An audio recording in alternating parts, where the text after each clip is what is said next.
மக்களுக்காக திரையிடப்பட்ட ஸ்பெஷல் பிரீமியரின் அமோக வரவேற்பு பெற்று உங்களை பரவசப்படுத்த ஃபயர் உலகெங்கும் உங்கள் அபிமான திரையரங்குகளில் பிப்ரவரி 14 முதல். படம் எப்படி இருக்குன்னா அப்படிலாம் இல்லைங்க. நீங்கள் மகிழ் திருமேனி பேட்டியை பார்த்துட்டு நிறைய பேட்டி கொடுத்துருக்காரு. அவர் கோபிநாத் கிட்ட நியூஸ் 7 கொடுத்துருக்காரு. அதெல்லாம் பார்த்துட்டு அவர் என்ன பேசியிருக்காருன்றதை பார்த்துட்டு அப்படியே வந்தீங்கன்னா அதே மாதிரியே இருக்கும் படம். அவர் எப்படி சார்ஜ் டவுன் ஆகி பேசினாரோ அதே மாதிரியே இருக்கும். சிம்பிளி வேஸ்ட்டுன்னு சொல்ல முடியாது, சிம்பிளி அந்த மாதிரி. அப்படியெல்லாம் இல்லை, அவங்க ஃபேன்ஸுன்னா கொண்டாடிப்பாங்கன்ற மாதிரி கொண்டாடினாங்க. எல்லா இடத்துலையும் தலைவரே என்ன கடவுளே அஜித்தேன்லாம் கற்றுனாங்க. ஃபஸ்ட்டு ஸ்டார்டிங் மூவி உங்களுக்கு எப்படி இருக்குதுன்னு பார்த்தீங்கன்னா, அந்த ஸ்டார்டிங் சபரிகான் சாங் ஆரம்பிக்குது. அதை ஆரம்பிக்கும் போது செம்மையாக என்ஜாய் பண்ணுறாங்க ஜனங்கள்லாம். ஸ்க்ரீன் கிட்ட போய் ஆடுறாங்க, ஸ்க்ரீனை கீச்சிடுவாங்கன்னு நினைக்கிறேன். அந்த அளவுக்கு பக்கவாக என்ஜாய் பண்ணாங்க. ஆனால் அதுலேருந்து இன்டர்வல் வரைக்கும் 1.5 hour ஏன்டா இதில் அஜித் நடித்தார், ஏன்டா அஜித்தை போட்டிங்க அப்படிங்கிற மாதிரி இருந்தது. செகண்ட் ஹாஃப்லேருந்து தான் பார்த்தீங்கன்னா உங்களுக்கு சூப்பராக இருக்குது. செகண்ட் ஹாஃப்லேருந்து தான் வந்து அந்த ஒரு இங்கிலீஷ் மூவி டச்சு அதெல்லாம் கொண்டு போயிருக்காங்க, விறுவிறுப்பாக கொண்டு போயிருக்காங்க. அந்த இடத்துல ரெஜினாலாம் நிறைய ட்விஸ்ட் அண்ட் டர்ன்ஸ் கொடுக்குறாங்க. ஷீஸ் அ வில்லி, அர்ஜுனும் வில்லன். ஒரு ஜென்ரல் ஸ்டோரி, ஒரு லவ், ஒரு டிவோர்ஸ் ஆகிற மாதிரி போகிறாங்க, அதுக்கப்புறம் சேர்றாங்க. இவ்வளோ தான் கதை. அதனால் இது பெருசாக ஒன்றும் இல்லை. வெற்றி படம்லாம் இல்லைங்க, சும்மா ஜஸ்ட்டு பாஸு. 50 மார்க்கு, 10க்கு 6 மார்க் இல்லை 7 மார்க் கொடுக்கலாம், அவ்வளோதான். அனிருத்தை மட்டும் இவங்க தேர்ந்தெடுக்காமல் விட்டுருந்தாங்கன்னா படம் ஃபெயில். ஒரு ஸ்லோவாக போகிற படத்தை ஒரு இங்கிலீஷ் மூவி கண்டென்ட்டுக்கு எப்படி மியூசிக் கொடுக்கணுமோ அந்த மாதிரி கொடுத்துருக்காரு. முழுக்க முழுக்க உங்களுக்கு இங்கிலீஷ் படம் பார்த்த மாதிரி இருக்குங்க, கண்டென்ட் ஓரியன்ட் மூவி. பட் ஆனால் நீங்கள் செகண்ட் ஹாஃப்லாம் என்ஜாய் பண்ணலாம். அவர் தான் எக்ஸ்பெக்ட் பண்ணாதீங்கன்னு தானே சொன்னார். அதே தான் நானும் சொல்கிறேன், எக்ஸ்பெக்ட் பண்ணாதீங்க, சும்மா வாங்க சும்மா போங்க, அவ்வளோதான். என்ஜாயும் இல்லை, அழுகையும் இல்லை, புரியுதா? கொடுத்ததுக்கு ஏதோ ஒரு டைம் பாஸ் 3 மணி நேரம், தட்ஸ் இட். ஒரேடியாக மட்டமாலாம் எடுக்கலை, ஓகேங்களா? ஃபஸ்ட் ஹாஃப் கொஞ்சம் ஸ்லோவாக போகுது, பட் செகண்ட் ஹாஃபில் விறுவிறுப்பாக கொடுத்துட்டாங்க. அதனால் கொஞ்சம் நேரம் 3 மணி நேரம் டைம் பாஸ்க்கு ஓகே. 10 நாள் வந்து 1000 ஸ்க்ரீனில் போட்ட பணத்தை கண்டிப்பாக எடுத்துரும். அனிருத்தை தான் நான் பாராட்டுவேன். அனிருத் மட்டும் இல்லைன்னா இந்த படம் அவ்வளவு தான். மற்றபடி த்ரிஷாலாம் நல்லா பியூட்டிஃபுல்லாக காமிச்சிருக்காங்க. ட்ரெஸ் எல்லாம் சூப்பர், லொக்கேஷன் சூப்பர், எடுத்துக்கிட்ட கண்டென்ட் ஓகே. அவர் தான் கொஞ்சம் வெயிட்டேஜ் கொடுத்துருக்கணும் டேரக்டர், அவர் கொடுக்காம விட்டார். அவர் கொஞ்சம் ஸ்க்ரீன் பிளே இன்னும் கொஞ்சம் தூக்கி கொடுத்துருந்தாருன்னா நல்லா இருந்திருக்கும், அவ்வளோதான். நீங்கள் ஆக்சுவலி நீங்கள் ரீரெக்கார்டிங்கோ பிஜிஎம் ஏதோ சொல்கிறா இல்லையோ, அது நீங்கள் படத்தில் 2.5 hours 2.5 hours பண்ணக்கூடாது.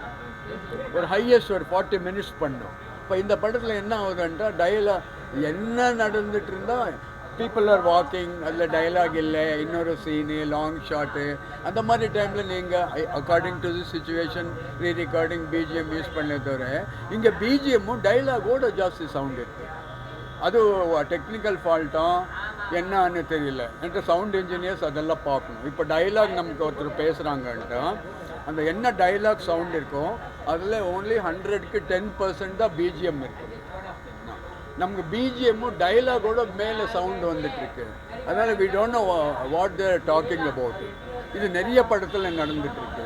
ஸோ பிஜிஎம் பேசுகிற டைலாகோட அந்த பிஜிஎம் சவுண்டு ஜாஸ்தியாக இருக்குது. அப்படி பண்ணியிருக்கக்கூடாது. சவுண்ட் இன்ஜினியர்ஸ் எல்லாம் கேர்ஃபுல்லாக இருக்கணும், டைரக்டரும் கேர்ஃபுல்லாக இருக்கணும். நல்ல நீட்டாக பண்ணியிருக்காங்க.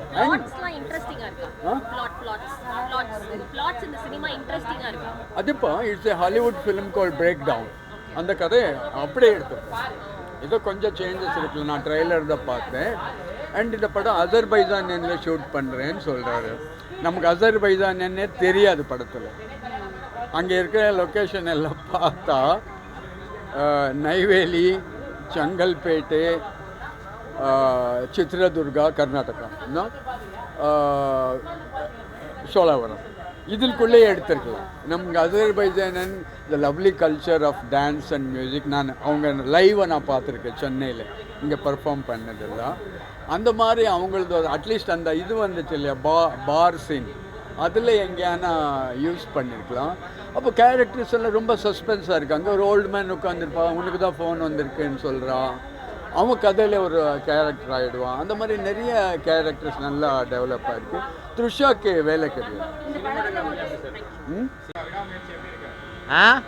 இரு வாரம் பேனர் பார்த்துக்கிறேன். இது முயற்சி, இது விடா. இதுக்கு 2 சேர்த்தா விடா முயற்சி. விடா முயற்சினாக்க அர்த்தம் நான் சொல்லிடுறேன்பா. முதல்ல இந்த படம் எத்தனை வருஷம் வந்தாலும் இல்லைண்ணா அஜித் படம் 4 வருஷம்னா 40 வருஷம் வந்தாலும்னா 30 வருஷம் வந்தாலும் எந்த வருஷம் வந்தாலும் சரி தரமான படமாக தான் அவர் கொடுப்பாரு. எனக்கு நல்லா தெரியும். இந்த படம் ஸ்க்ரீன் பிளே வந்து எனக்கு கதை முழுமையாக தெரியும், சொல்லக்கூடாது, எனக்கு கதையே தெரியும். இது ரொம்ப பேர் இது காப்பி ரைட்ஸு அதுலேருந்து கதை எடுத்தாங்க, இதிலேருந்து கதை சத்தியமாக இதுலேருந்து கதையை எடுக்கலை. நான் அடித்து சொல்லுவேன் அனைத்தில் வெளிநாட்டில் தான் அது ஓகே தான், அதெல்லாம் ஹாலிவுட் படம் மாதிரி தான் சொல்லுவாங்க. ஆனால் திரிசா காட்டுற நேரத்திலலாம் நிச்சயமாக தமிழ் படம் தான் நான் சொல்லுவேன். இதை அடித்து சொல்லுவேன், ஆணித்தனமாக சொல்லுவேன். எனக்கு வீட்டு போர்ஷன் வீட்டு ஹவுஸ் அதை காமிச்சா அது தமிழ் படமாக தான் எடுத்துக்கணும். அதை விட்டு போனால் தான் ஹாலிவுட் படமாக எடுத்துக்கணும். அந்த ஹாலிவுட்டு நடக்கிற கதையை நான் அப்புறமா சொல்கிறேன். இந்த போர்ஷன் ஃபஸ்ட் ஹாஃப் வந்து ஸ்லோவாக போகுதுன்னு கேட்குறாங்க நிறைய பேர். லாகிங் ஆகுனே குடும்பம்னா அப்படி தான் போவான். புதுசாக கல்யாணம் ஆனாலும் 12 வருஷம் கல்யாணம் ஆனாலும் 10 வருஷம் கல்யாணம் ஆகலாம், யார் கல்யாணம் பண்ணாலும் ஒருத்தர் புரிஞ்சிக்கிறதுக்கு பல வருஷம் ஆகுது. ஓகேவா? கணவன் மணி புரிஞ்சிக்கிறதுக்கே 30 வருஷம் நாள் ஆகுது, 10 வருஷம் டைம் ஆகுது. ஒவ்வொருத்தரும் 40 வருஷமாக அப்படியே இருக்கிறான். அவனே குடும்பம் பண்ணி தான் இருக்கிறா போல. அதுதான் கதை. நம்மளோட குடும்ப விஷயத்தை வந்து நண்பனுக்கிட்டேயோ தோழிக்கிட்டே தயவுசெய்து சொல்லாதீங்க. இதுதான் படம். இதுதான் விடாமுயற்சி. விடாமுயற்சி என்ன நினச்சா கண் அடிப்பார், தூக்குவார், வைரத்தை கண்டுபிடிப்பார், சிபிஐ நினச்சிங்களா? கிடையாது கண்ணா. விடாமுயற்சினா தன் மனைவி விட்டு பிரிஞ்சா அதை மீட்டு வர்றது தான் விடாமுயற்சி. கற்றுக்குவாங்க. புதுசாக பாக்ஸில் டிக்கெட் போடுங்க, 2 பேர் பாருங்க. தோழி இட்டுன்னு வந்துடாதீங்க, தோழனி இட்டுன்னு வந்துடாதீங்க. 2 பேர் சேர்ந்து பார்த்துட்டு குடும்பத்தை ஷேர் பண்ணுங்க. என் பொண்டாட்டி காணாமல் போச்சுன்னா விட்ட முயற்சி, என் பொண்டாட்டி மீட்டுனா விடாமுயற்சி. யோ ஃபேமிலி படத்துன்னு வேணும் ஒருத்தான்னு கேட்டுக்கிறேன். ஒர்த்தான்னு கேளு. ஃபேமிலி படம்னா ஒர்த்து தான் அந்த காலத்துலேயே எடுத்துக்கிறாங்க. ஓகேவா? விசு படம் முதல்ல அந்த காலத்தையும் எடுத்துக்கலாம். அதுவே வந்து 16 நாங்கள் பொறுமையாக பார்த்தோம். 100 நாள் ஓடின படம். இது 2.25 மணி நேரம் ஒரு குடும்பம் எப்படி நடத்துறது பார்க்குறதுக்கு சக்தி இல்லையா, பலம் இல்லையா? இதில் தெரியல உங்களுக்கு விடாமுயற்சி இல்லைன்னு. படம் பார்க்குறதுக்கு ஒரு சக்தி வேணும், படத்தை நோட் பண்ணுறது ஒரு சக்தி வேணும்.